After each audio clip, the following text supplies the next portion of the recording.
एक महिला की लेबोरेटरी में अचानक जहरीली गैस का रिसाव हो गया। उसके बॉयफ्रेंड ने अपनी जान की परवाह न करते हुए इकलौता गैस मास्क उसे पहना दिया। अपनी आखिरी सांसें लेते हुए उसने महिला से कहा कि उसके छोटे भाई का नाम जैक है और उससे भीख मांगी कि वह 7 साल तक जैक का ख्याल रखे। महिला ने रोते हुए उससे वादा कर लिया। जब तक रेस्क्यू टीम वहां पहुंची, बॉयफ्रेंड अपनी जान गंवा चुका था। महिला को उसके हाथ में एक वॉइस रिकॉर्डर मिला जिसमें उसके आखिरी शब्द रिकॉर्ड थे, लेकिन वह रिकॉर्डर ठीक 7 साल बाद ही अनलॉक हो सकता था। अपने वादे को पूरा करने के लिए वह महिला जैक की पर्सनल सेक्रेटरी बन गई। पूरे 7 साल तक उसने जैक को बचाने के लिए सब कुछ किया। ऑफिस में वह जैक की तरफ आने वाले हर तरह के अल्कोहलिक ड्रिंक्स खुद पी लेती। जब जैक के दुश्मनों ने बदला लेने की कोशिश की तो उसने उसके लिए चाकू खाने में भी एक पल की देरी नहीं की।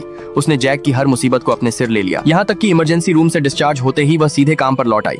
हर किसी को यही लगा कि वह जैक के प्यार में पागल है, लेकिन जैसे ही 7 साल की डेडलाइन नजदीक आई, महिला ने अचानक अपना इस्तीफा सौंप दिया। वॉइस रिकॉर्डर के अनलॉक होने में अब सिर्फ 3 दिन बचे थे। वह आखिरकार सुन पाएगी कि उसके बॉयफ्रेंड ने मरने से पहले उससे क्या कहना चाहा था। मगर इन्हीं आखिरी 3 दिनों में उसकी जान लगभग चली गई। एक दिन जब वह कंपनी से बाहर निकली, एक मोटरसाइकिल उसे टक्कर मारते मारते बची। राइडर ने हेलमेट उतारा तो पता चला कि वह जैक का पहला प्यार थी। उसे इस बात से नफरत थी कि यह महिला हमेशा जैक के साथ रहती है। जब जैक वहां पहुंचा तो उसकी फर्स्ट लव ने तमाशा खड़ा कर दिया और मांग की कि महिला की पूरे महीने की सैलरी काट ली जाए। महिला की कोई गलती नहीं थी, फिर भी जैक ने अपने पहले प्यार को शांत करने के लिए उसकी बात मान ली। महिला ने विरोध में एक शब्द भी नहीं कहा। अपने बॉयफ्रेंड की मौत के बाद वह खुद को पूरी तरह अकेला महसूस करती थी। अगर 7 साल का वादा न होता तो शायद वह जीने की उम्मीद छोड़ चुकी होती। जैक का पहला प्यार उसे चाहे जितना परेशान करे, उसने कभी जवाब नहीं दिया। लेकिन इस बार उसने जैक के प्यार को परखने के लिए 3 चुनौतियां रखी। पहली चुनौती थी एक खतरनाक बाइकर क्लब के खिलाफ मोटरसाइकिल रेस। जैक के स्वीकार करने से पहले ही महिला आगे आ गई। उसे डर था कि जैक को चोट लग जाएगी, इसलिए उसने खुद रेस में हिस्सा लेने का फैसला किया। रेस के दिन फर्स्ट लव ने जानबूझकर उसे खराब ब्रेक वाली मोटरसाइकिल दी। जैक ने उसे रोकने की कोशिश की,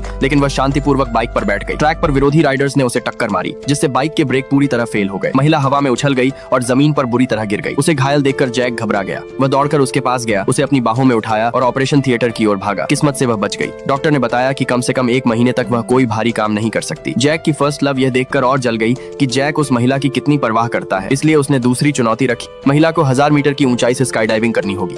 एक बार फिर महिला तैयार हो गई। वह वॉइस रिकॉर्डर भी अपने साथ ले गई, क्योंकि वही 7 साल के वादे का आखिरी दिन था। खुद को मानसिक रूप से तैयार करने के बाद उसने बिना किसी झिझक के छलांग लगा दी। एक निश्चित ऊंचाई पर पहुंचने के बाद इंस्ट्रक्टर ने वॉकी टॉकी पर उसे पैराशूट खोलने के लिए कहा, लेकिन किसी को नहीं पता था कि उसका पैराशूट खराब था। महिला ने शांतिपूर्वक वॉइस रिकॉर्डर निकाला। उसे लगा कि अब सब कुछ खत्म होने वाला है। 7 साल पूरे हो चुके थे और रिकॉर्डर अपने आप अनलॉक हो गया। रिकॉर्डिंग में उसके बॉयफ्रेंड ने उससे माफी मांगी। उसे डर था कि उसकी मौत के बाद महिला अपनी जान ले लेगी। इसी वजह से उसने अपनी आखिरी सांसों में उससे 7 साल तक अपने भाई का ख्याल रखने की भीख मांगी थी। उसे उम्मीद थी कि इन 7 सालों में वह उसके भाई से प्यार करने लगेगी और एक नई खुशहाल जिंदगी शुरू कर देगी। महिला ने मन ही मन सोचा कि वह कितना मूर्ख था जो यह मान बैठा कि वह कभी किसी और से प्यार कर सकती है। उस आखिरी पल में उसने खुद को दुनिया के सारे बंधनों से पूरी तरह आजाद महसूस किया।